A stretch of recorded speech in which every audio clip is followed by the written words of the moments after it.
नमस्कार दोस्तों, मेरा नाम गोपाल सिंह राठौड़ और आप प्लिंथ सिविल्स के ऑनलाइन प्लेटफॉर्म पर अपनी हिस्ट्री की क्लासें चल रही थी। बीच में अभी 5-10 दिन हो गए हिस्ट्री की क्लास नहीं आई थी। तो हिस्ट्री में अपन ने लगभग सिंधु घाटी सभ्यता वगैरह कर लिया था। उसके बाद में अपन ने ऋग्वेदिक काल कर लिया था। उसके बाद में अपन धर्म के बारे में कर रहे थे, जिसमें बौद्ध धर्म और अपने जैन धर्म कर लिया था। अपने जो सिलेबस है, आरएस का सिलेबस है, उसमें जैन धर्म और बौद्ध धर्म के अलावा एक आजीवक धर्म भी है, उसके बारे में अपन आज पढ़ेंगे। और इसके अलावा भी थोड़ा बहुत शैव धर्म के बारे में पढ़ेंगे और भागवत धर्म के बारे में पढ़ेंगे और शाक्त धर्म के बारे में पढ़ेंगे। आजीवक धर्म क्या था कि जिस टाइम पे ये अपना जैन धर्म और बौद्ध धर्म चल रहा था, तो जैन धर्म और बौद्ध धर्म चलने के समय, उसी के समय जो श्रमण परंपरा, ये जो जितने भी धर्म थे मैं बता रहा हूँ, उस टाइम 62 के आसपास धर्म चल रहे थे। उन 62 धर्मों में मेन मुख्यतः जैसे जैन धर्म और बौद्ध धर्म थे, और उसके अलावा जो सबसे बड़ा धर्म उभर के आया उस समय, उसमें एक आजीविक धर्म था। श्रवण परंपरा के हिस्से थे तीनों ही धर्म जो थे, श्रवण परंपरा के हिस्से में आता था। आजीविक धर्म के बारे में ऐसे कहते हैं कि ये इससे पहले भी बहुत पुराने समय से चल रहा था, और इसमें इससे पहले भी खूब सारे तीर्थंकर जिनको कहते हैं वो हुए थे। और इनका जो मुख्य तीर्थंकर हुआ था वो, या फिर इनका जो मुख्य श्रवण जो हुआ था, उसका नाम अपन पढ़ते हैं मखलीपुत गोसाल, ये उसका नाम था। इसकी रोचक हिस्ट्री है कि मखलीपुत गोसाल के पिताजी का नाम मंक था और उनके जो माताजी थे उनका नाम भद्रा था। मंक इसलिए उनका नाम था कि वो हाथ में मूर्ति, एक आइडल लेके घूमते थे और भिक्षा वगैरह मांगते थे, तो उसको लेकर उनका नाम मंक पड़ा। और मखलीपुत गोसाल है, उनके बारे में भी ऐसा था कि एक बार वो घूम रहे थे, इनके पिताजी और इनके माताजी घूम रहे थे और किसी गौशाला में ठहरे हुए थे। गौशाला में ठहरते समय क्या हुआ कि उनकी उसी समय इनका जन्म हुआ था, इसलिए इनका नाम मखली पुत गोसाल। मखली इनके पिता का नाम, पुत मतलब पुत्र, और गोसाल मतलब गौशाला में जन्म हुआ, इसलिए इनका नाम पड़ा। ये थोड़ा रोचक धर्म, या फिर अपन धर्म उस समय नहीं होते थे, अपन इसको कह सकते हैं संप्रदाय कह सकते हैं, और या फिर परंपरा कह सकते हैं। तो इनकी श्रवण परंपरा में यह था कि ये उस टाइम पे का नास्तिक दर्शन था, जैसे कि जैन धर्म भी नास्तिक दर्शन है, बौद्ध धर्म भी नास्तिक दर्शन है, उसी तरह से जो आजीविक धर्म है वो भी एक नास्तिक दर्शन है। जैसे बौद्ध धर्म और जैन धर्म की अपन बात करते हैं तो उसमें कर्म का महत्व है। उसमें यह है कि आप अच्छे कर्म करोगे तो आपको अच्छा फल मिलेगा, बुरा कर्म करोगे तो आपको बुरा फल मिलेगा। लेकिन जो आपका ये धर्म है, इसमें इन धर्मों में, इसमें जो ये संप्रदाय है, मैं धर्म बार बार इसे कह रहा हूं, तो धर्म से आप, यदि मैं धर्म बोलूं तो आप उसको संप्रदाय मान के चलना या फिर एक परंपरा मान के चलना, क्योंकि उस टाइम पे धर्म जैसा कोई सिस्टम विकसित नहीं हुआ था। तो अपना जो आजीविक धर्म है, जिसमें मैंने आपको बताया कि ये जो मखलीपुत गोसाल थे, इनका ये मानना था कि कोई भी यदि कोई व्यक्ति काम करता है, चाहे अच्छा काम करे चाहे बुरा काम करे, उसका जो फल है वो उस पर डिपेंड नहीं करता है। अच्छा काम करने से कोई अच्छी आपको आयु नहीं मिलेगी, बुरा काम करने से भी आपको कोई अच्छा या बुरा फल नहीं मिलेगा। इनका ये मानना था कि व्यक्ति जो भी करता है वो पहले से निश्चित है। जैसे एक अपना सुंदरकांड है, उसमें आता है कि होई हु वही जो राम रचि रखा। तो इसी तरह से कि जो आपकी किस्मत जो लिखा हुआ है वो पहले से तय है, चाहे आप बुरे काम करो चाहे अच्छे काम। हालांकि जो अपना सुंदरकांड में जो होए हु वही जो राम रचि रखा है, उसमें यह है कि अपन को अच्छे कर्म करने होते हैं। लेकिन जो अपना आजीविक धर्म है, इसमें ऐसा नहीं है। आजीविक धर्म में क्या है कि ये कहता है कि आप चाहे बुरा कर्म करो, आप चाहे अच्छा कर्म करो, लेकिन फल आपको वही मिलना है जो आपको पहले से तय है।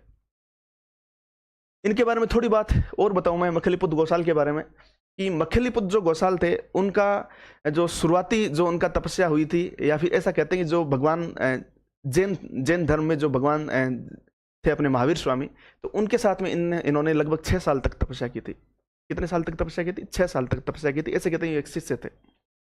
इनके बीच में कुछ किसी वजह से हो गया था, डिस्प्यूट हो गया था, एक वाद विवाद हो गया था, और उसके चक्कर में बाद में इनके बीच में जो हुआ वो वहां से होके अपना एक नया संप्रदाय जो पहले से चला आ रहा था वैसे आजीविक संप्रदाय, उसके उस टाइम पर ये एक मुख्य संत बन के उभरे थे उस टाइम पे, या फिर कह सकते हैं एक बड़े श्रमण बन के उभरे थे। इनके बारे में थोड़ी बातें और, कि इनका जो साहित्य है वो अपन को नहीं मिलता है। साहित्य इसलिए नहीं मिलता है कि इनका ध्यान ही नहीं था, कि साहित्य निर्माण में इनका ध्यान नहीं था। और देखा जाए तो इनका कोई मंदिर निर्माण में या फिर कोई गुफाओं के बारे में इतनी ज़्यादा कोई नॉलेज नहीं मिलता है। आपको मैं 2-3 गुफाओं के नाम बताऊंगा, बराबर की गुफाएं। अशोक के द्वारा इनको थोड़ा संरक्षण दिया गया था। उनके एक पोते रहे थे जिनका नाम दशरथ था, उनके द्वारा संरक्षण दिया गया था।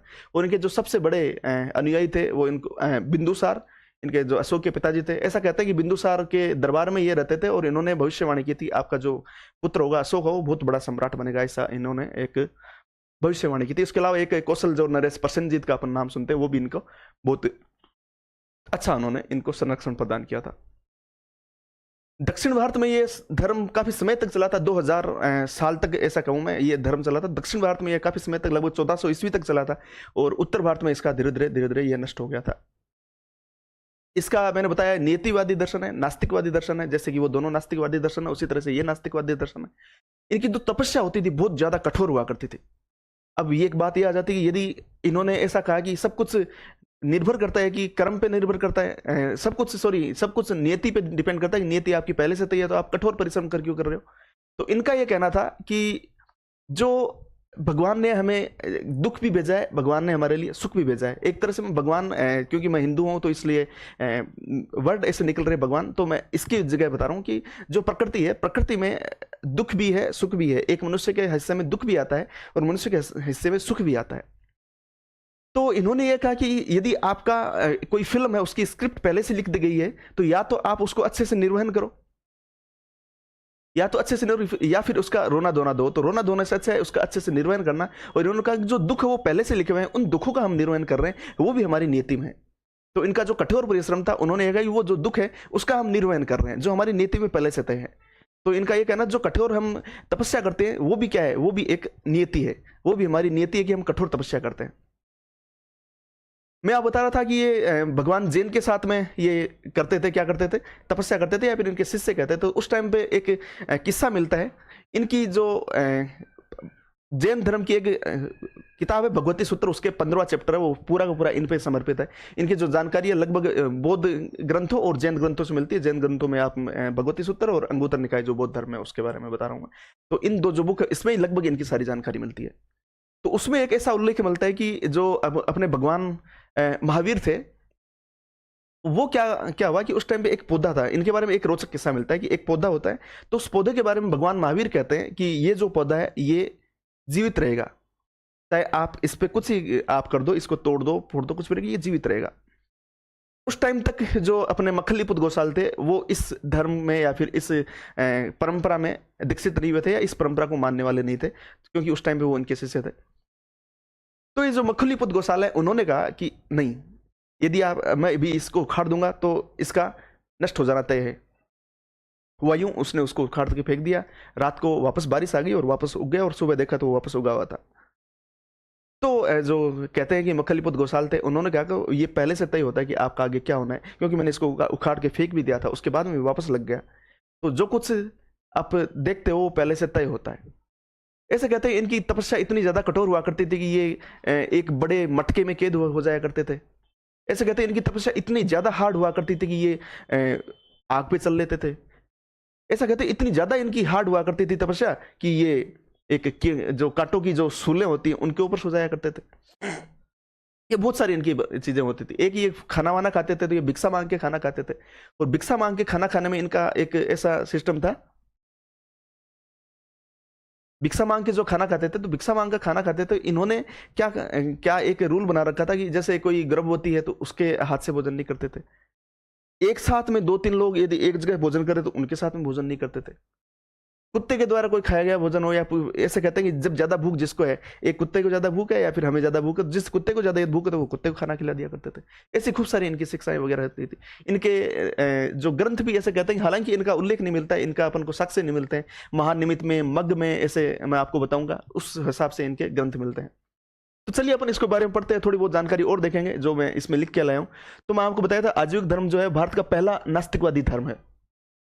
ठीक है दोस्तों, इसके बारे में मैं आपको बता रहा था। पहला नास्तिकवादी, नीतिवाद में विश्वास, मैंने आपको कहा था वो ईश्वर में ये स्वीकृति है, नहीं करते कि ईश्वर की स्वीकृति है, नहीं मानते हैं। ठीक है, और कठोर तपस्या, ये सारी चीजें मैंने आपको बता दी है। ठीक है, आगे चलते हैं अपन।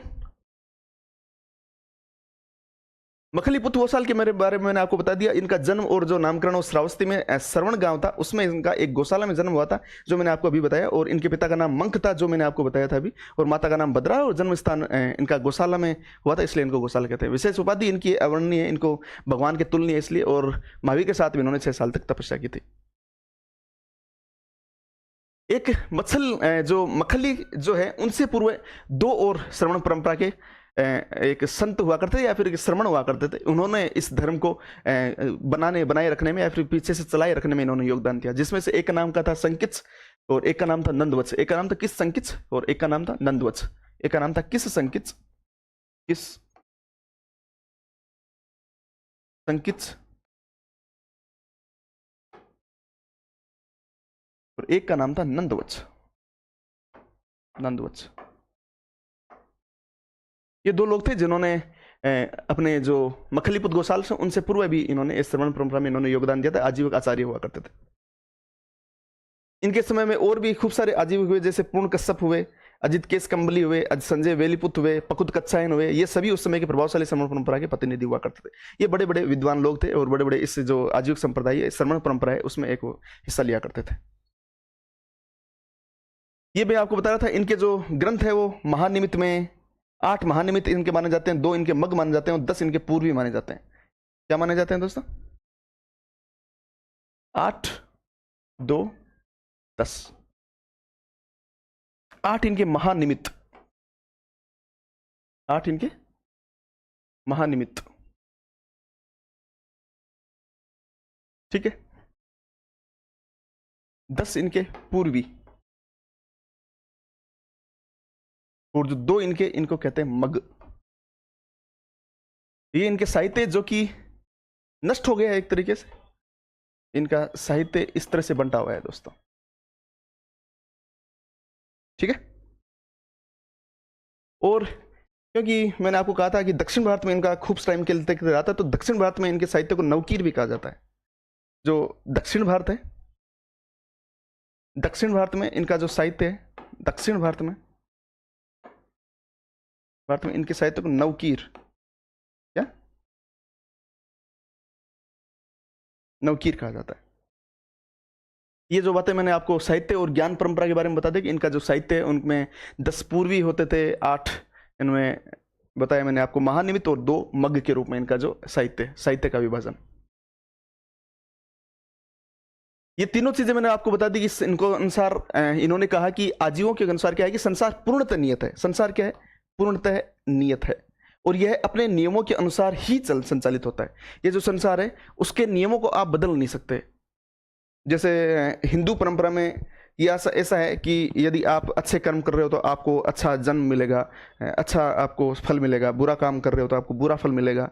और इस संसार में यदि कोई अच्छा करने वाला है, एक अवतार आएगा, अभी पढ़ूंगा भागवत, जब अपन पढ़ेंगे इसमें भागवत के बारे में पढ़ेंगे, भागवत धर्म के बारे में पढ़ेंगे, तो इसमें ऐसा है कि अवतार आएंगे, अवतार आके अपने धरती पर जितना भी पाप है, जैसे 10 अवतारों की बात करेंगे तो उनकी बात जब उस टाइम पे बात करेंगे, अवतार आएंगे, अपनी धरती का उद्धार करेंगे, ये करेंगे वो करेंगे, उसके बाद में धरती वापस उसी तरह से संचालित हो जाएगी। 4 युगों के बारे में कहा गया है, एक सत्ययुग हो गया, त्रेता युग, द्वापर युग और कलयुग, जो इस समय धर्म ग्रंथों के अनुसार, हिंदू धर्म ग्रंथों के अनुसार जो अभी चल रहा है, जिसमें कल के अवतार होंगे, सफेद घोड़े पर सवार होकर आएंगे, तलवार लेके आएंगे और इस जो संसार में जितने बुरे लोग हैं उनको मार देंगे, काट देंगे और वापस धर्म की स्थापना करेंगे और वापस एक सतयुग आएगा।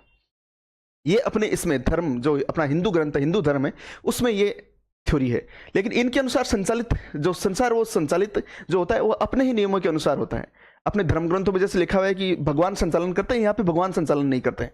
इन्होंने कहा कि ये जो नियमों के अनुसार जो संचालित होता है, अपने नियमों के अनुसार, कोई बाहरी शक्ति या ईश्वर इसका संचालक नहीं है।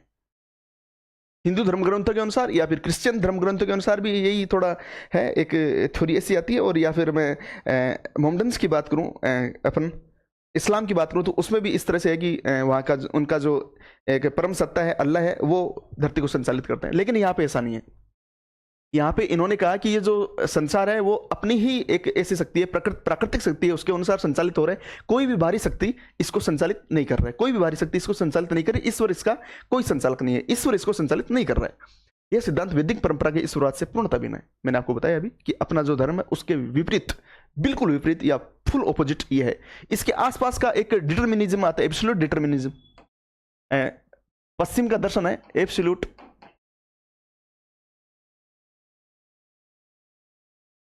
डिटर्मिनिज्म, मिनिज्म। ये पश्चिम का दर्शन है, एब्सोल्यूट डिटर्मिनिज्म, नियतिवाद। जो कि इसके नज़दीक है। इसके अलावा स्टोइक भी थोड़ा इसके नज़दीक है, और भी खूब सारे थ्योरीज है जो इसके थोड़ी बहुत नज़दीक है, लेकिन सबसे ज़्यादा जो नज़दीक है वो एब्सोल्यूट डिटर्मिनिज्म है। संसार नियत है, इनका प्रथम कथन कि संसार नियत है। उसके अलावा पुरुषार्थ की अस्वीकृति, मैंने अभी बताया था आपको कि आप चाहे अच्छा कर्म करो, आप चाहे बुरा कर्म करो, आप कुछ भी करो, आपका होगा वही जो पहले से नियत है। आपका किस्मत में जो है वही होके रहेगा। इनके अनुसार ये है कि मनुष्य की सभी अवस्थाएं, जन्म हो गया, मृत्यु हो गई, सुख हो गया, दुख हो गया, ये सभी की सभी नियति के अधीन है। मानव प्रयास का कोई महत्व नहीं है। मानव चाहे किसी के लिए अच्छा कर दे, मानव चाहे किसी का भला करे, किसी पे दया दिखाए, या फिर किसी को मारे काटे, ये जो इनके अनुसार कि आप कुछ भी करो, आपके कुछ करने से आपकी नियति में कुछ बदलाव नहीं आएगा। नियति आपकी जो पहले तय कर दी गई है वही नियति आपकी लगातार रहने वाली है।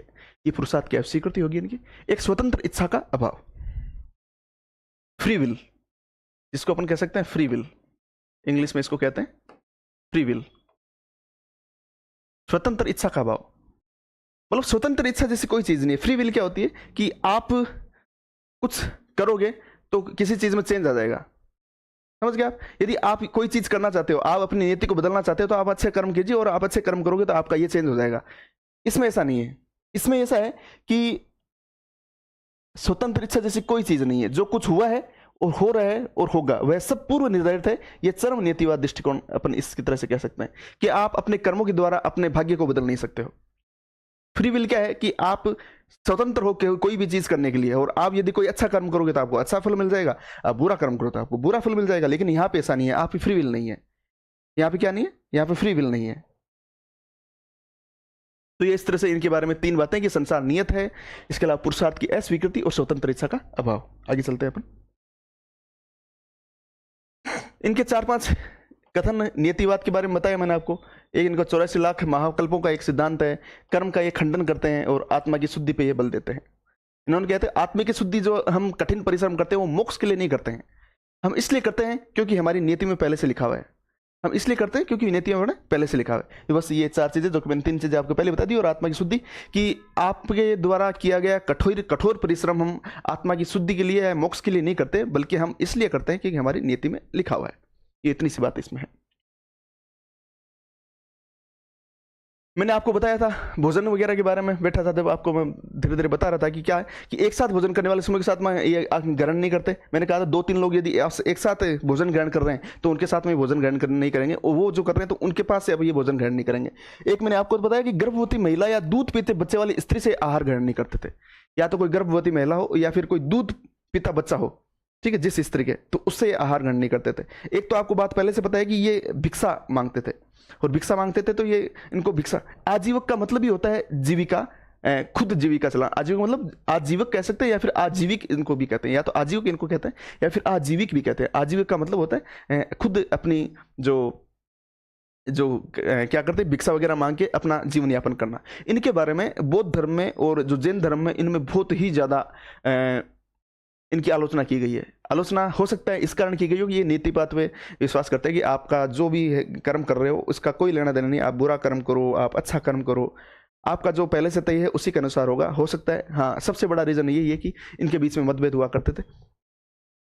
और आगे मैंने आपको बताया था कि भोजन कम हो और बाहर भूखा कुत्ता खड़ा हो तो वहां से आहार ग्रहण नहीं करते थे, ठीक है। दिन में केवल एक बार हथेली में रखकर भोजन ग्रहण करते थे। क्या करते थे, हथेली में रखकर भोजन ग्रहण करते थे, वो भी दिन में एक बार, ओनली एक बार, वो भी एक बार हथेली में भोजन रखकर ग्रहण किया करते थे। इसलिए इनका जो एक और अन्य नाम था वो हस्तापलेखन। क्या था, हस्तापलेखन इनका जो नाम था वो था, क्योंकि दिन में एक बार, दिन में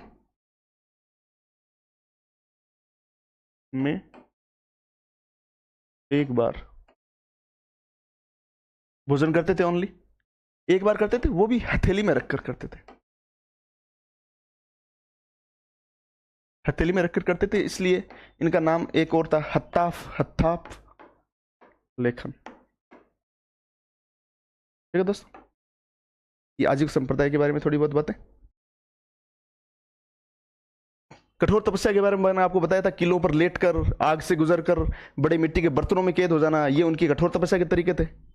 नग्न जीवन इनका जो रहते थे वो, जैसे अभी आप देखते हो दिगंबर जो जैन है अपने, दिगंबर जैन जिस तरह से नग्न अवस्था में रहते हैं, उसी तरह से ये जो परंपरा, ये जो श्रवण परंपरा के जो ये भी थे, ये भी क्या करते थे, नग्न जीवन व्यतीत करते थे। इन पे कपड़ों के बारे में नहीं रहते, कपड़ों के बारे में ये ऐसा कहते हैं कि एक बार ये किसी गांव में घूम रहे थे ग्रामीणों के साथ में, इनका साथ में क्या हुआ कि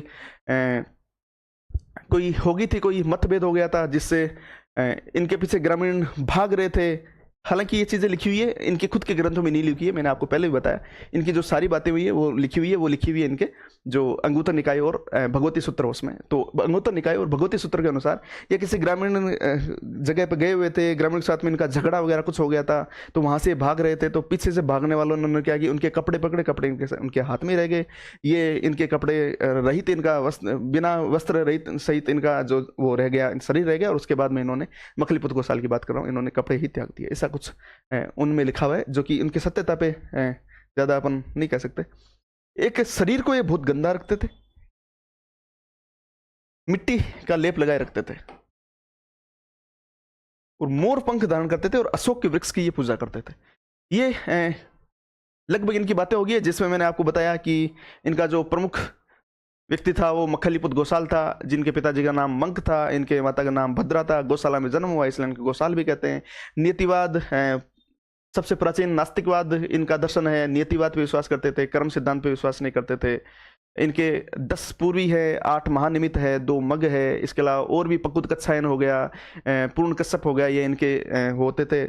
इनके और भी बड़े विद्वान हुए। इनके अलावा जो सबसे पहले, इनसे पहले जो मखलीपुत्र गोसाल है, उनसे पहले 2 व्यक्ति थे, जिसमें एक का नाम था नंद वत्स और एक का नाम था किस संकित। ये इनसे पहले थे जिन्होंने श्रवण परंपरा को इनको स्टार्ट किया था। ये इनके लगभग सारी बातें होगी जिनके बारे में कहा मैंने आपको बताया, और इसके बाद में अपन आगे चलेंगे दोस्तों। ये मैंने बता दिया आपको सारी बातें। पंच तत्व एक ये है, ये पंच तत्व को स्वीकार करते थे, इसमें पृथ्वी, जल, वायु, अग्नि, जीव और पानी के अनुसार जो गोसाल थे वो दृष्टिवादी थे, या फिर दृष्टिवादी थे, जो अपने अनुभव और प्रत्यक्ष आधार पर विश्वास किया करते थे। ये सारी बातें हो गई इसके बारे में। समर्थन, इनका राज्य के संरक्षण के बारे में आपको बताया था। एक बिंदुसार इनका सबसे अच्छा संरक्षण देने वाला राजा था। उनके बारे में बराबर की गुफाओं के बारे में मैंने आपको बताया। सम्राट अशोक और उनके पोते दशरथ ने आजीविका के लिए बराबर की गुफाएं बनाकर इनको दान में दी। और एक और नरेश मैंने आपको बताया था, प्रसेनजीत, जो कि कौशल का नरेश था, इन्होंने भी इनका संप्रदाय को संरक्षण दिया। बाद में बात आती है कि इनको नष्ट ये क्यों हो गए। दक्षिण भारत में 1400 ईस्वी तक हुए थे, यहाँ पे बहुत जल्दी हो गए थे। तो इसका बड़ा कारण ये है कि इनका एक तो नियतिवाद पे विश्वास करना, इसलिए इन्होंने मंदिर वगैरह, एक तरह से जिसको बोलते मठ होता है, मठ नहीं बनाए इन्होंने, कोई मंदिर टाइप का नहीं बनाया इन्होंने, कोई राजकीय संरक्षण इनको ज़्यादा नहीं मिला। ऐसे कहते हैं अशोक ने बहुत सारे 12,000 आजीविकों को एक बार काट दिया था। हालांकि अपन यहाँ पे देख भी रहे हो कि बराबर की जो गुफाएं अशोक ने बना के दी थी, लेकिन ऐसे कहते हैं कि आजीविकों को बहुत बुरे स्तर पर, बड़े स्तर पर काट दिया गया था, अशोक के द्वारा काट दिया गया था। वो एक अलग कहानी।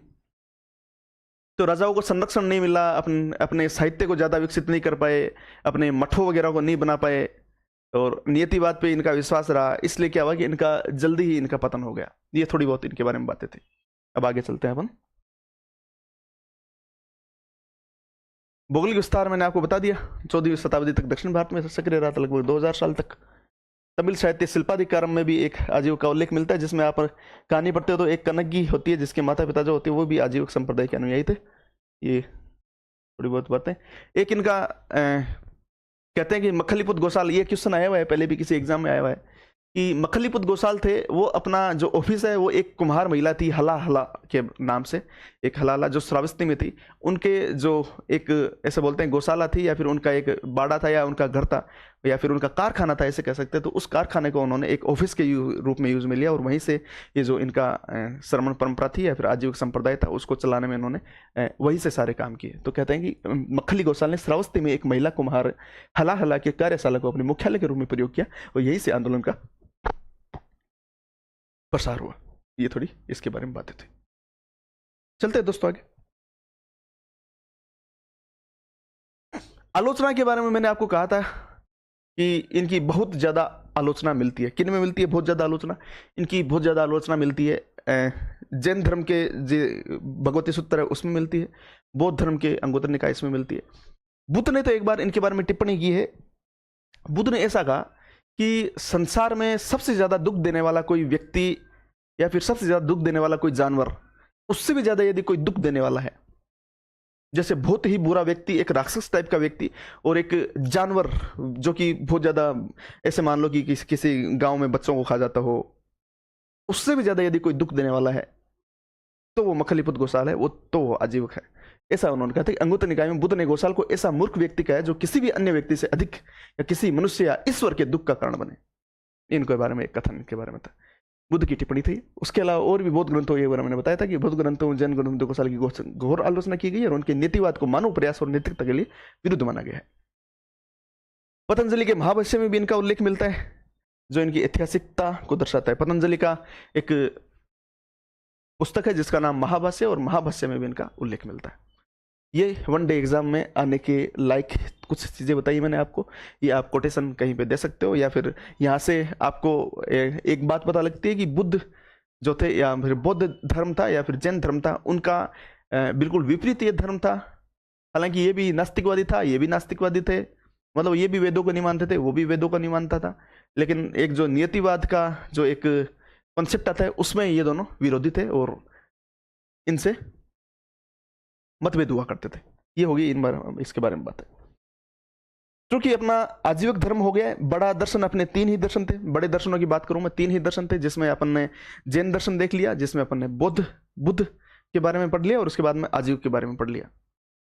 इसके बाद में कुछ छोटे छोटे दर्शन जिसके मैं बाद में बात करूंगा, एक भागवत धर्म के बारे में बात करूंगा, उसके अलावा मैं बात करूंगा शैव दर्शन के बारे में, जिसमें 4 बड़े अपन देखेंगे, जिसमें देखे अपन शैव देखेंगे, जिसमें अपन पाशुपत देखेंगे, और भी उसमें अपन देखेंगे कालामुख हो गया, ऐसी चीजें उसमें देखेंगे अपन। और उसमें अपन क्षेत्रीय धर्म भी देखेंगे, जैसे कर्नाटका में अपन लिंगायत समुदाय देखेंगे, वसुमित्र का जो ऊपर वो संप्रदाय है उसके बारे में अपन देखेंगे, ये क्षेत्रीय दर्शन भी उसमें देखेंगे। उसके अलावा शक्ति के बारे में पढ़ेंगे अपन, जैसे 64 योगिनी मंदिर जबलपुर मध्य प्रदेश के आसपास में जो बहुत सारे 64 योगिनी मंदिर है, उनके बारे में थोड़ी बहुत देखेंगे। कोल मार्गी उसमें क्या होता है, वो सारी चीजें अपन देखेंगे। भागवत धर्म अपन देखते हैं थोड़ा बहुत, क्योंकि पिछली बार 5 रात्र के बारे में आया था। 5 रात्र के बारे में एक क्वेश्चन आया था, बड़ा क्वेश्चन आया था, 5 नंबर का क्वेश्चन आया था आरएस मेंस में। और जहाँ तक मेरे को नॉलेज है, जिन जिन मैंने बच्चों को पूछा या जिन जिन मेरे दोस्तों को पूछा, तो मेरे को पता लगा कि वो बहुत कम लड़कों ने किया था। उनमें से वो जिसने किया होगा उसके लिए वो एक बोनस हो सकता है, क्योंकि बहुत लोगों को उसके बारे में जानकारी नहीं थी, वो जो कि भागवत धर्म से आया था। भागवत धर्म की बात आती है अपन को तो एक थोड़ा सा नॉलेज ये हो जाता है कि भागवत धर्म का मतलब कि इसने कृष्ण ने स्टार्ट किया होगा। तो भागवत धर्म का जो उद्भव हो गया, क्या हुआ था, कहाँ से हुआ, इसका स्टार्ट करने वाला कौन था, तो इसकी मैं बात करूँ तो भागवत धर्म जो है वो भगवान विष्णु के द्वारा स्टार्ट किया गया एक दर्शन है। इसमें अपन खूब सारी चीजें देखेंगे। इसमें अपन अवतार के बारे में पढ़ेंगे कि अवतारवाद का इसमें उल्लेख है। इसके अलावा अपन चतुर्युग के बारे में पढ़ेंगे। इसमें अपन 5 रात्रक जो थे, नारद ने 5 चीजें बताई हैं, उनके बारे में पढ़ेंगे, और भी बहुत सारी चीजें पढ़ेंगे। सबसे पहले मैं आपको बात बताऊं तो कृष्ण का जो उल्लेख मिलता है, भागवत धर्म की बात कर रहा हूं। भागवत धर्म का मतलब है कि भक्ति के द्वारा आपके जीवन को सफल करना, भक्ति के द्वारा। भागवत का मतलब भक्ति के द्वारा आप अपने इष्ट को जैसे कैसे खुश कर पाओ, और भक्ति के द्वारा आप किस तरह से संसार का कल्याण कर पाओ, खुद का कल्याण कर पाओ। भागवत का बेसिकली मीन्स ये होता है। भागवत धर्म को स्टार्ट करने वाले भगवान विष्णु है। नारायण जो 5 रात्रि हो सकते हैं वो विष्णु है। तो इसमें जो कि क्योंकि कृष्ण से रिलेटेड है भागवत धर्म का उदय, और ये सारी चीजें पढ़ेंगे। तो जो भागवत धर्म के बारे में कि छंदोग्य उपनिषद जो सबसे पहले अपन पढ़ते हैं, कृष्ण का सबसे पहले उल्लेख कहाँ पे मिलता है, तो ये अपन एक ऋग्वेद हो गया, वो एरा जो अपना है ऋग्वेदिक एरा है, वैदिक एरा है, उसमें एक छंदोग्य उपनिषद होता है। उस छंदोग्य जो उपनिषद है उसमें ऐसा कहा गया है कि जो कृष्ण है उनके माता का नाम देवकी है, और उनके जो गुरु है उनका नाम है घोर अंगिरस। जो घोर अंगिरस है उसमें जो वो होते गुरु होते हैं, वो जो कृष्ण है उनको उपदेश देते हैं और कहते हैं कि ज्ञान मार्ग क्या होता है, कर्म योग क्या होता है, वो सारी बातें बताते हैं, और वही अपन आगे गीता में देखते हैं। ये कुछ उसके बारे में नॉलेज है कि छंदोग्य उपनिषद में सबसे पहले कृष्ण का उल्लेख है। उसके अलावा अपन देखेंगे भागवत और 5 रात्रि के, तो भागवत उनको कहा जाता है जो कि विष्णु के उपासक है, और नारायण के उपासक जो है उनको 5 रात्रि कहा जाता है। विष्णु के उपासकों को भागवत कहा जाता है, और इसी के अंदर एक 5 रात्रि आएगा जिसमें अपन 5 चीजें जिनकी वो पूजा करते हैं, या फिर 5 ऐसी नारद के द्वारा बताई गई है, जिसमें शक्ति होगी, मुक्ति, भुक्ति, संसार, विषय, ये पढ़ेंगे अपन। 5 चीजें पढ़ेंगे जिसके कारण उनको 5 रात्रि कहते हैं, जो को 5 नंबर में पिछली बार क्वेश्चन आया था। तो भागवत जो कि विष्णु के उपासक है, और नारायण जो कि अपने 5 रात्र कहलाते हैं। ये कुछ ये बात होगी। और एक इनके बारे में कहते हैं सूर्य पूजा से रिलेटेड है, वो की बात होगी। अपन आगे चलते हैं इसमें। तो मैंने आपको बताया था कि अवतार का सिद्धांत और चतुर्व्यूह का सिद्धांत ये है कि 4 जो ये भागवत के लोग हैं वो 4 देवताओं की पूजा करते हैं। 4 देवताओं में एक तो संकृष्ण हो गए। संकृष्ण जो है वो आपको बताऊं मैं, संकृष्ण जो है वो इनके भाई है, मतलब बलराम कह सकते हैं अपन जिनको, ठीक है। जो प्रद्युम्न है वो रुक्मणी और जो कृष्ण है उनके, रुक्मणी और जो कृष्ण है उनके पुत्र हैं। रुक्मणी और कृष्ण के पुत्र, रुक्मणी प्लस जो कृष्ण है उनके पुत्र हैं। अनिरुद्ध वो है प्रद्युम्न के पुत्र हैं। तो ये इनके भाई हो गए, ये इनके पुत्र हो गए, ये इनके पोते हो गए एक तरह से, या फिर प्रद्युम्न के पुत्र हो गए। और एक सांबु जो कि जाम्बवती प्लस में कृष्ण, जो इनकी पत्नी थी जाम्बवती, उनके पुत्र हैं। कृष्ण और जाम्बवती के पुत्र हैं। तो 2 तो इसमें पुत्र है, एक इनका पोता है और एक इनका भाई है। तो चतुर्युग में इनकी पूजा की जाए, चतुर्युग सिद्धांत इसमें इनकी पूजा की जाती है। आगे अपन 5 रात्र पढ़ेंगे तो जिसमें अपन देखेंगे सांब उसमें नहीं है, उसमें लक्ष्मी आ जाती। ये बात अपन आगे पढ़ेंगे। 10 अवतारों के सिद्धांत है, जिसमें मैं आपको बता दूं कि 3 जो नारायण, नरसिंह और वामन जो अवतार है उनको देवी अवतार माना जाता है, और जो उसके अलावा 7 जो अवतार है उनको मानवीय अवतार माना जाता है, कि वो मानव अवतार है, और 3 अवतार जो है वो देवी अवतार है। एक इनके बारे में ये कि जो भगवत गीता है वो मिला दी जाए, एक आप मिला दो उपनिषद और एक ब्रह्मसूत्र मिला दो। ये एक फैक्ट है कि उपनिषद, ब्रह्मसूत्र और भगवत गीता को मिला दिया जाए तो उनको अपन कहते हैं प्रस्थानत्रयी। ये जो कि क्वेश्चन आ सकता है 2 नंबर में पहले, क्योंकि अभी 2 नंबर के क्वेश्चन आरपीएससी ने हटा दिए हैं आरएस के सिलेबस से। अब 5 नंबर के क्वेश्चन आएंगे।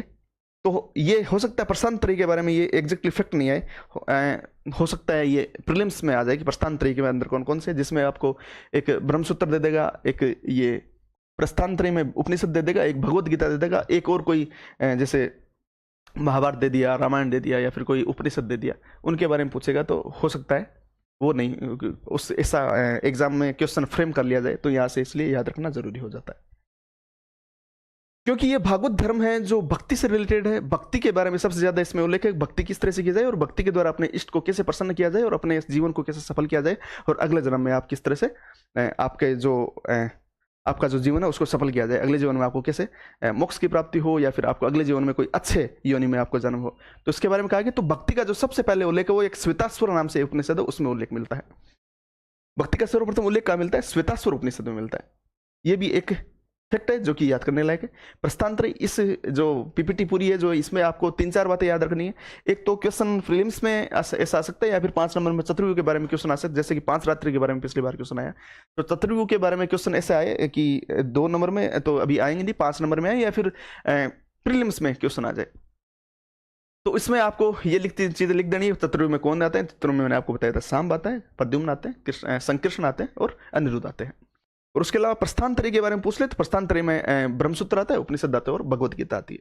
भगवत गीता जो कि अर्जुन को जो 18 जिसमें अध्याय है, महाभारत का ये एक उसका हिस्सा है, 18 अध्याय है, और उसमें जो श्री कृष्ण है वो अर्जुन को उपदेश देते हैं किस तरह से आप अपनी समस्याओं से पार पाके आप युद्ध करो।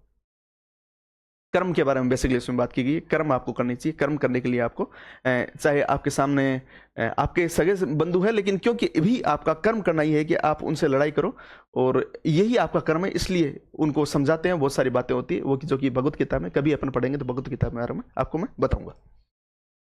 तो प्रस्थानत्रयी के बारे में मैंने आपको बता दिया, और इसके बारे में मैंने आपको बता दिया। और सबसे पहले जो भक्ति का उल्लेख है उसके बारे में मैंने आपको बता दिया कि श्वेतास्वर जो उपनिषद है उसमें सबसे पहले भक्ति का उल्लेख है। तो ये यहां से क्वेश्चन बन सकते हैं प्रीलिम्स में। आगे चलते हैं दोस्तों। हाँ, तो क्योंकि अपन 10 अवतारों की बात कर रहे थे, 10 अवतार कौन कौन से हैं उनके बारे में मैं आपको बता दूं। तो सबसे पहले अपन मत्स्य अवतार के बारे में बात करेंगे। इसके बारे में बात करेंगे, मत्स्य अवतार के बारे में।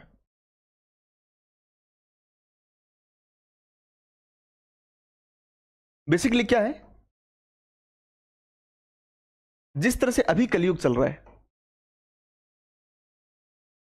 जिस तरह से अभी कलयुग चल रहा है, तो इससे पहले जब सतयुग आया था, ऐसे कहते हैं कि अभी कल के आएंगे वापस सतयुग निकालेंगे, उसी तरह से उस टाइम पे कलयुग चल रहा था। और कलयुग में क्या हुआ था, बहुत ज्यादा अत्याचार हो गए थे, बहुत ज्यादा राक्षसी प्रवृत्ति के लोग उत्पन्न हो गए थे, बहुत ज्यादा राक्षस उत्पन्न हो गए थे, और बहुत ज्यादा अत्याचार हो रहे थे, धरती त्राहिमाम त्राहिमाम कर रही थी। ऐसा उस टाइम पे हुआ, ग्रंथों में ऐसा लिखा हुआ है। तो भगवान विष्णु क्या करते हैं, आपने शायद ये पहले भी पढ़ा होगा, ये ऐसी जो थ्योरी है वो तीन जो अपने बड़े बड़े धर्म है, जैसे क्रिश्चियन है, जैसे कि इस्लाम है, या फिर जैसे अपना हिंदू धर्म है, तीनों में एग्जैक्टली स्टोरी मिलती है, तो उनके बारे में बताऊंगा आपको। तो होता यह है कि भगवान जो विष्णु है वो मछली का रूप में आते हैं धरती पर। वहाँ पे एक राजा होते हैं, मनु जो राजा हुआ होते हैं उस टाइम पे।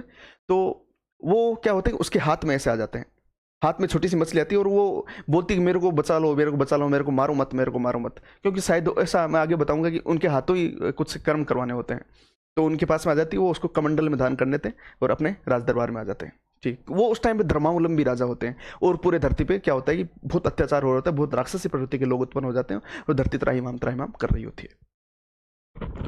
तो मनु क्या करते हैं, मनु अपने जो कमंडल है वो लेके अपने घर पे आ जाते हैं।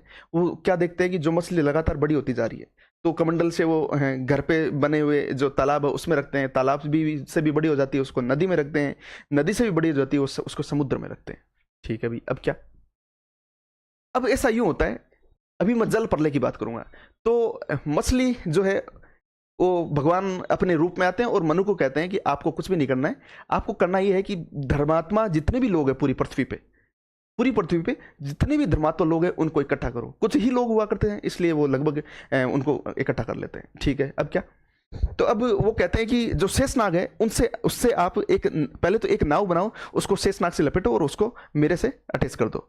ठीक है, वो कर देते हैं। तो उस नाव में सभी धर्मात्माओं को बिठाते हैं, और उससे जो शेषनाग है उससे बांध के वो क्या करते हैं, जितने भी धर्मात्मा हो गए उनको ले जाते हैं और धरती पे जल पर ले आते हैं। जैसे जितने भी नष्ट हो जाते हैं लोग, जितने भी बुरे कर्म करने वाले, जितने भी अत्याचार करने वाले, धरती पे अत्याचार फैलाने वाले राक्षसी प्रवृत्ति के लोग सारे के सारे खत्म हो जाते हैं, और धर्मात्मा लोग जीवित रह जाते हैं।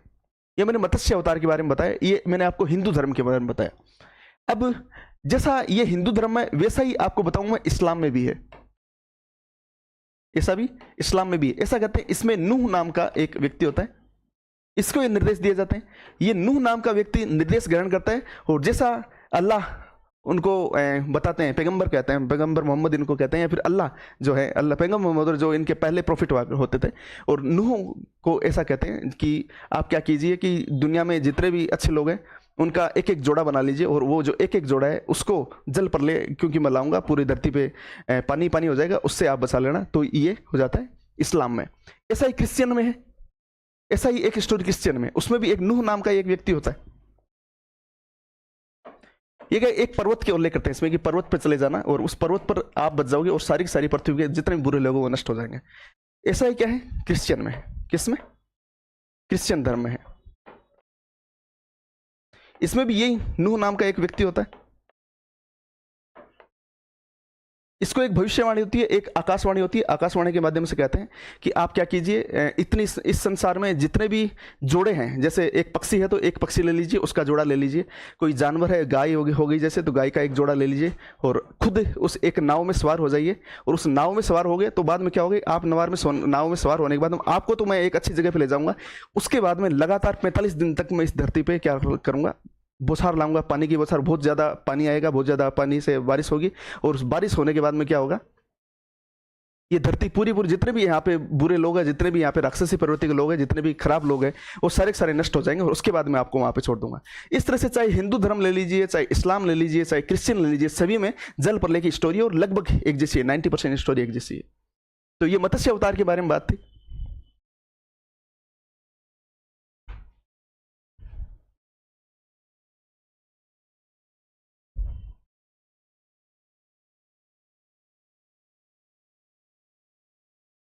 मत्स्य अवतार के बाद में बात करेंगे अपन कुर्म अवतार की, जो कि टोर्टोइज या फिर कछुआ अवतार अपन बात करेंगे कुर्म अवतार की।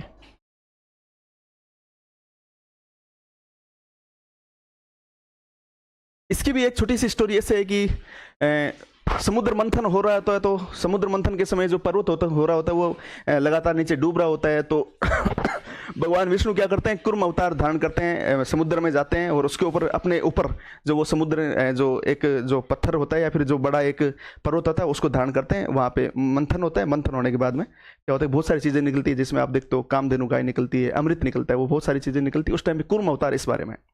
एक आप पढ़ते हो वामन अवतार के बारे में।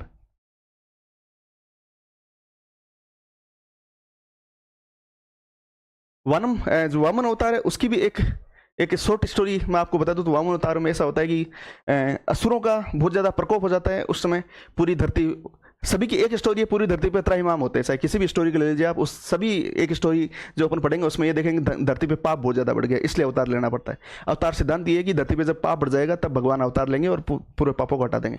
इस टाइम में पाप इस तरह से बढ़ जाता है कि पूरी धरती पे क्या होता है कि बहुत बुरे बुरे राक्षसी प्रवृत्ति के लोग उत्पन्न हो जाते हैं। उसमें एक अच्छा व्यक्ति होता है बलि, और बलि क्या करता है, उसे पूरी धरती को कब्जे में ले लेता है। हालांकि अच्छा व्यक्ति होता है, धर्मात्मा आदमी होता है वे भी असुर है, असुरों का ये राजा होता है, होता अच्छा है, ऐसा नहीं है कि वो बुरा होता है, होता अच्छा है। लेकिन देवताओं को ये डर हो जाता है कि ये जो क्या करेगा, स्वर्ग पे भी धीरे धीरे कब्जा कर लेगा, पाताल पे भी कब्जा कर लेगा। हालांकि उसने कब्जा कर लिया था, लेकिन देवताओं को ये डर हो जाता है कि ये परमानेंट यहाँ पे कब्जा कर लेगा। तो विष्णु अवतार वामन अवतार धारण करते हैं, इनके पास में जाते हैं और इनको कहते हैं कि भाई 3 पग मेरे को ऐसे चाहिए, 3 पग चाहिए जिसको मैं इतनी, ब्राह्मण को मेरे को क्या चाहिए, एक जमीन चाहिए जिसमें मेरे को 3 पैर चाहिए, 3 पैर से जितना मेरे को धरती नाप सकूं उतनी मेरे को चाहिए। जब जो राजा बलि है वो ऐसा कहने वाले होते हैं कि मैं आपको ये देता हूँ, उससे पहले शुक्राचार्य जो कि असुरों के वो भी होते हैं गुरु, तो वो उनको कहते भी है कि आप ऐसा मत कीजिए, ये भगवान विष्णु है, ये माया से कुछ भी कर सकते हैं। लेकिन वो नहीं मानता और कहता है कि ठीक है चलो कर लीजिए आप। तो स्वर्ग भी माप लेते हैं, एक पैर में एक पूरा पृथ्वी माप लेते हैं, दूसरे पर पूरा पाताल भी माप लेते हैं। तीसरे के लिए पूछते हैं भाई कहाँ पे, तो वो क्योंकि बहुत धर्मावलंबी होता है, असुर होता है, लेकिन फिर भी धर्म का संरक्षक होता है, वो बोलता है मेरा जो तीसरा पैर वो अपने सिर पर धारण करवा लेता है। इस तरह से ये छोटी मोटी स्टोरी इसके बारे में। इस तरह से 10 के 10 अवतार है, सभी स्टोरी बताऊंगा, थोड़ा लंबा टाइम लग जाएगा, इसलिए अपन आगे चलते हैं।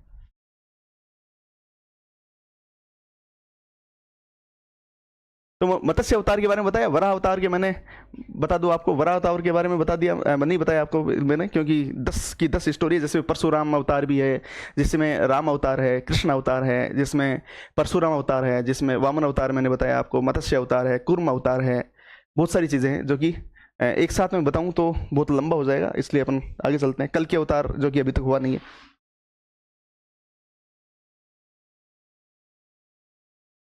जो कि पिछली बार 5 नंबर में क्वेश्चन आया था, 5 रात्र के बारे में। वैष्णव धर्म का प्रधान मंत्र है, जिसमें नारद जो है उनके अनुसार 5 तत्व है, जिसमें एक परम तत्व है, मुक्ति है, भुक्ति है, योग है, विषय है। परम तत्व कहते हैं परमात्मा है। मुक्ति यह है कि आप जो कर्म है वो अच्छे कर्म, मुक्ति यह है कि आप लगातार कर्म अच्छे करते जाइए जिससे आपको मोक्ष मिल जाएगा। भुक्ति यह है कि सांसारिक भोग जितने भी है आप उन भोगों को छोड़ देते हो, तब आपको एक अच्छा मिलने वाला है। योग ये है कि आप जो परमात्मा से आपका रिलेशन है वो योग के माध्यम से सेट होगा। और विषय है कि संसार में जितने भी विषय हैं, जितने भी आपको कर्म कांड मिलते हैं, जितने भी आपको सारी चीज़ें मिलती है वो विषय में आ जाती है। मुख्य उपासक जो है इनके विष्णु, मैंने आपको पहले भी बताया था, इनके जो मुख्य उपासक है वो नारायण को मानते हैं। नारायण के जो उपासक होते हैं वही 5 रात्र कहलाते हैं। इसके बारे में थोड़ा बहुत बताया था मैंने आपको। 5 रात्र में 5 व्यक्ति हैं। 5 व्यक्ति कौन है, तो मैंने आपको बताया था कि इसमें सांब नहीं आता है और चतुर्भुज वो तीनों आते हैं। तो संकृष्ण आगे, इसके अलावा अनिरुद्ध आगे, प्रद्युम्न आगे, और लक्ष्मी जो कि उसमें नहीं थी, और लक्ष्मी इसमें आ जाते हैं, और वासुदेव जो कि खुद हैं उनके बारे में आ जाता है। वासुदेव जिनको परमात्मा कह सकते हैं, लक्ष्मी जो कि सृष्टि की संचालक, इनके साथ में संकृष्ण बलराम है जो कि बल के देवता हैं। प्रद्युम्न के बारे में कहते हैं कि कामदेव का दूसरा अवतार है, तो मन पे इनका नियंत्रण रहता है। और अनिरुद्ध जो कि इनके बच्चे हैं। तो इन 5 के इनमें आता है। एक यहाँ पे ये है कि नारायण का जो प्रथम उल्लेख मिलता है वो एक सतपथ नाम से एक अपना उपनिषद है, सतपथ उपनिषद, उसमें नारायण का प्रथम उल्लेख मिलता है। इस तरह से अपना लगभग ये भागवत धर्म हो गया। शैव धर्म के बारे में अपन पढ़ते हैं। तो शैव धर्म का जो प्राचीन इतिहास है वो मैंने आपको बताया था, सिंधु घाटी सभ्यता मैंने आपको पढ़ाई थी। तो उस टाइम पे मैंने आपको कहा था कि अपन को वहाँ पे खूब सारी ऐसी मूर्तियाँ मिलती है जिसमें लिंग पूजा का उल्लेख मिलता है। उसके अलावा खूब सारी ऐसी मूर्तियाँ मिलती है जिसमें आपको ऐसा लगता है कि जो शिव है उनकी पूजा हुआ करती थी। तो सिंधु घाटी से अपन को सबसे पहले उल्लेख मिलता है। उसके बाद में अपन एक फैक्ट अपन ये भी पढ़ते हैं कि एक रेणुगुंटा नाम की एक जगह है, वहां पे भी प्राचीनतम शिव का जो लिंग है उसका साक्ष्य मिलता है। वैदिक काल में भी इनका महत्व होता है। वैदिक काल में जो कि आप रुद्र के बारे में पढ़ते हो कि रुद्र जो है वही आगे जाके शिव का एक रूप ले लेते हैं, तो वो भी एक शिव धर्म का एक प्राचीन साक्ष्य मिलता है। तो आप सिंधु घाटी सभ्यता की बात करूं तो वहाँ पे लिंग खूब सारे मिलते हैं उनके बारे में। उसके बाद में वैदिक धर्म में मैंने आपको बताया रुद्र के बारे में, और प्राचीनतम जो लिंग का उल्लेख मिलता है, शिवलिंग का उल्लेख मिलता है, वो एक रेणुगुंटा नाम की एक जगह वहाँ पे मिलता है। ये छोटी मोटी बातें शिव धर्म के बारे में। इनका जो पहला साहित्यिक उल्लेख मिलता है वो पतंजलि, उनका एक नाटक है महाभाष्य, उसमें मिलता है। ये इसके बारे में हो गया, जिसमें छोटी मोटी बातें ये कि मैंने आपको पहले भी बता दिया ये बात कि चार प्रमुख इसके शैव संप्रदाय में चार प्रमुख चीजें। एक तो शैव संप्रदाय जिसमें शैव ही है, उसके अलावा एक पाशुपत है, एक शैव हो गया, एक पाशुपत, जिनके बारे में थोड़ी थोड़ी आपको जानकारी बता दूंगा मैं। एक शैव होता है, एक पाशुपत है, एक कापालिक है, और इसके अलावा एक जो है उसको अपन कहते हैं कालामुख। जो शैव संप्रदाय है उसके अनुसार क्या है कि जो शिव है, जो शिव है वो सृष्टि के करता है, सृष्टि के करता है, इस सृष्टि का संचालन कर रहे हैं वो शिव है। उसके अलावा इन्होंने इसमें यह है कि इसके तीन मुख्य पदार्थ क्या है, तीन मुख्य पदार्थ है इसके। तीन मुख्य पदार्थ में क्या है, पति, पशु और पास। क्या है, पति, पशु और पास। पास का मतलब बंधन होता है। ये पदार्थ आप ये पढ़ रहे हो, ये पति, पशु, पास, ये चीजें क्या है, तो इसके बारे में बताऊंगा आपको। पति खुद शिव है जो कि सृष्टि के संचालक है, सृष्टि के संचालक। शिव संप्रदाय के बारे में बातें बता रहा हूं मैं। पशु, पशु क्या है, पशु है सृष्टि के जो लोग हैं, या फिर आत्मा, जिसको अपन आत्मा कह सकते हैं, आत्मा है, ठीक है। और जो पास है, पास भी इन्होंने कहा है, जो पास है वो क्या है, बंधन है। तो इन बंधनों से मुक्त होके जो आत्मा इस बंधनों से मुक्त हो जाती है, इसके बारे में ये है कि ये जो पूरी आत्मा है ये बंधनों से मुक्त हो जाती है, तब पति को प्राप्त कर लेती है, फिर सृष्टि के संचालक है उनका सानिध्य प्राप्त हो जाता है। ये थोड़ा सा इनके बारे में छोटी मोटी बातें हैं जो मैंने आपको बताई। जो पास इन्होंने बताया चार बंधन है, चार बंधनों के बारे में एक जानकारी है कि जो चार बंधन है वो भी एक ऐसे है कि एक तो पाशुपत संप्रदाय है, एक शैव संप्रदाय है। तो ये बताता हूं आपको मैं, चार जो बंधन है,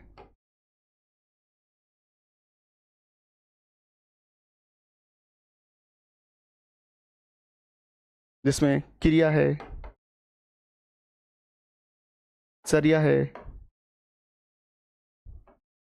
योग है और विषय है। विषय का मतलब संसार में जितने भी पदार्थ हैं उनके बारे में बातें। क्रिया, आप जो कर्म करते हो वो उसके बारे में। चर्या, चर्या के बारे में यह है कि आप कोई कर्मकांड करते हो। और जो योग है वो है ईश्वर से मिलाने का साधन, ईश्वर से मिलाने का साधन।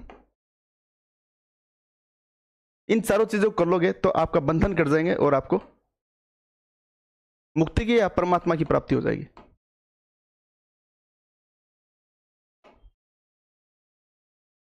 ये बेसिक इनकी बातें, जिसमें आपको बताया था मैंने कि इसमें चार बंधन है, जिसमें विषय है, क्रिया है, योग है, चर्या है। इसके बाद में एक पाशुपत संप्रदाय है, वो कि लगभग इसके जैसा सा ही है। जो पाशुपत संप्रदाय है वो भी इसके जैसा सा है, जिसमें अपन देखते हैं कि जो कापालिक संप्रदाय है, कापालिक संप्रदाय के बारे में ये है कि एक थोड़ा बहुत ज़्यादा कठोर दर्शन है, या फिर कठोर ये एक संप्रदाय है, जिसमें ऐसे कहते हैं कि जो इनके लोग हैं वो क्या करते हैं, भैरव का गुणगान करते हैं। क्या करते हैं? पाशुपत संप्रदाय, दोनों मैं आपको दो बता रहा हूं, एक तो पाशुपत और एक कापालिक। ठीक है, लगभग सेम है। कापालिक से पाशुपत से भी ज्यादा हार्ड जो धर्म है वो कापालिक है। पाशुपत में नर बलि देते हैं, इसके अलावा खोपड़ी के अंदर दारू पीते हैं या फिर सुरापान कहते हैं। खोपड़ी का जो खोल होता है, खोपड़ी के अंदर ये सुरापान करते हैं। सुरापान मतलब दारू पीते हैं एक तरह से, चलो ठीक है। और जो कपालिक है वो भी इसके जैसा से, कपालिक का मतलब कपाल से ही बना हुआ है।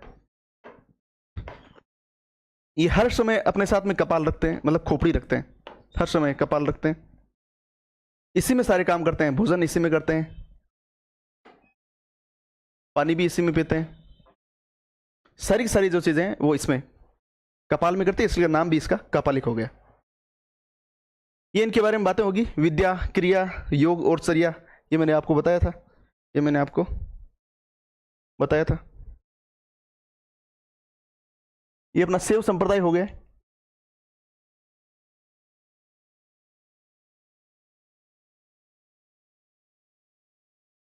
क्षेत्रीय शैव संप्रदाय मैंने आपको लिंगायत और कश्मीरी शैव और तमिल शैव के बारे में मैंने आपको पहले बता दिया था कि जो कश्मीर शैव है वो थोड़ा सा आदर्शवादी दर्शन है थोड़ा। इसके अलावा जो तमिल है वो नैनार और आलवार, तो आलवार जो भागवत में आते हैं, भागवत के जो वो आते हैं उसमें, और जो तमिल शैव है वो आते हैं नैनार, जिसमें आप पढ़ते होगे 63 संतों का एक संप्रदाय होता है। 63 लोग होते हैं जो कि गायन के माध्यम से क्या करते हैं, शिव जो शिव है उसकी पूजा करते हैं, वो बातें होगी। श्लोकों का संग्रह वगैरह है तुरुमुंडे। कश्मीरी सेव और लिंगायत सेव। लिंगायत सेव के बारे में थोड़ी सी बात यह है कि ये पहली बात तो कर्नाटका में है, और ये अपने जो गला है उसमें लिंग का धारण करते हैं, लिंग धारण करते हैं। जैसे अपन मूर्ति पहनते हैं किसी भी भगवान की, विष्णु की, या फिर अपन देखते हैं कि बालाजी की मूर्ति देखते हैं, जैसे मूर्तियां देखते हैं, ये क्या करते हैं अपने गले में एक लिंग धारण किए रखते हैं,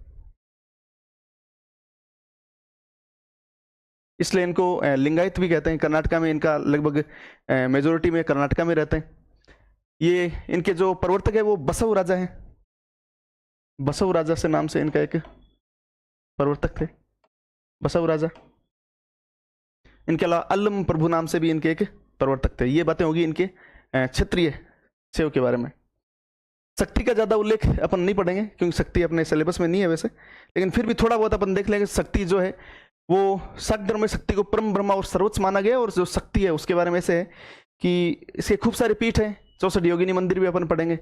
इसमें भी दो प्रमुख संप्रदाय है, एक कोलमार्गी है जिसके बारे में अपन थोड़ा बहुत देखेंगे, और इसका जो प्राचीन उल्लेख मिलता है वो जो कि मिलता है ऋग्वेद के 10वें मंडल में, जिसको अपन तांत्रिक या देवी सूक्त भी कहते हैं।